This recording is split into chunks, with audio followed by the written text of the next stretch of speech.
حصہ اول۔ پاکستان میں ٹیکس ریٹرن فائل کرنے کا سیزن جاری ہے۔ لاکھوں پاکستانی محنت کی کمائی کا حساب کتاب آئرس پورٹل پر جمع کر رہے ہیں، لیکن اس سال ایک نیا تنازع سامنے آیا ہے۔ ایف بی آر نے ریٹرن فارم میں ایک ایسا خانہ متعارف کروا دیا ہے جس میں جائیدادوں کی مارکیٹ ویلیو ظاہر کرنا لازمی قرار دیا گیا ہے۔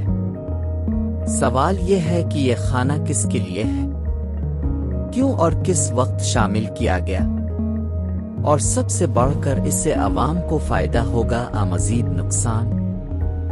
ایف بی آر کے موقف کے مطابق اگر کوئی فائلر اپنی جائیداد کی کوئی بھی ویلیو درج کرتا ہے تو اس پر کوئی سوال نہیں اٹھایا جائے گا۔ ان کا دعویٰ ہے کہ یہ خانہ دراصل ریسرچ اور ڈیٹا کے لیے ہے تاکہ مارکیٹ ویلیوز کا درست ریکارڈ رکھا جا سکے، لیکن ٹیکس ماہرین کا کہنا ہے کہ یہ شرط غیر ضروری اور بلا وجہ ہے، کیونکہ یہ نہ تو آمدنی کے ساتھ میل کھاتی ہے اور نہ ہی اخراجات کے ساتھ۔ ٹیکس بار ایسوسی ایشن نے براہ راست وزیر خزانہ کو خط لکھ کر کہا ہے کہ یہ اقدام عوام کو پریشان کرنے کے لیے کیا گیا ہے۔ ان کے مطابق اس سے صرف بدنظمی بڑھے گی۔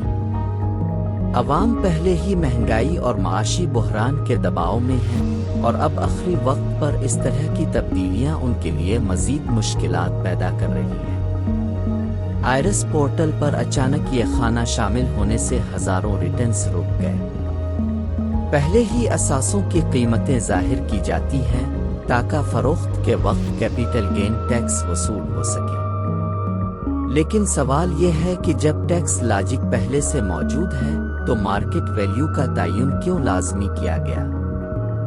کچھ ماہرین کا خدشہ ہے کہ ایف بی آر دراصل ویلتھ ٹیکس کی طرف جا رہا ہے اور مارکیٹ سے تمام اثاثوں کی ویلیو اکٹھی کر رہا ہے۔ یہ خانہ 30 ستمبر 2025 کی رات اچانک سامنے آیا، جب ہزاروں لوگ تو اپنے ریٹرنز فائل کر چکے تھے یا آخری مراحل میں تھے۔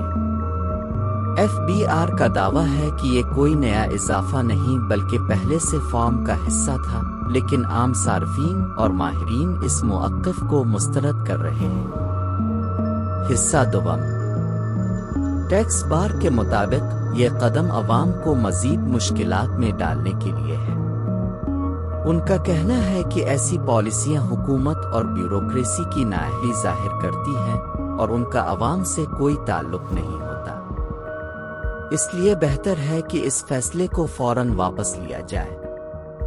اس اچانک رکاوٹ نے سب سے زیادہ متاثر عام تنخواہ دار طبقے کو کیا۔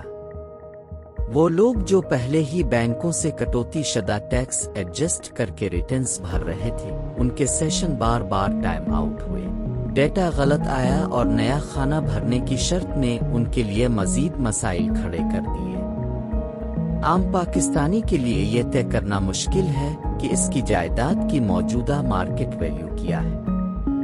ایسے میں وہ یہ ڈیٹا کہاں سے لائے؟ یہی وجہ ہے کہ ٹیکس بار اور عوامی نمائندے یہ سوال اٹھا رہے ہیں کہ اگر یہ خانہ واقعی سہولت کے لیے ہے تو پھر یہ عوام کو مشکل کیوں لگ رہا ہے؟ ریٹرن فائل کرنے کی آخری تاریخ قریب ہے، 30 ستمبر 2025، لیکن سوال ابھی بھی اپنی جگہ قائم ہے۔ کیا یہ ڈیجیٹل سسٹم عوام کو آسانی دے رہا ہے یا پھر ایک عام آدمی کو مزید الجھا رہا ہے؟ ماہرین کا کہنا ہے کہ ایف بی آر کو چاہیے کہ وہ عوام کے لیے سہولت پیدا کرے، پیچیدگیوں کو ختم کرے اور ایسا نظام لائے جس میں ہر ٹیکس گزار آسانی سے بغیر رکاوٹ اور کنفیوژن کے ٹیکس ادا کر سکے، کیونکہ اگر عوام کو اعتماد نہ ملا تو ٹیکس نیٹ وسیع ہونے کے بجائے مزید سکڑ جائے گا۔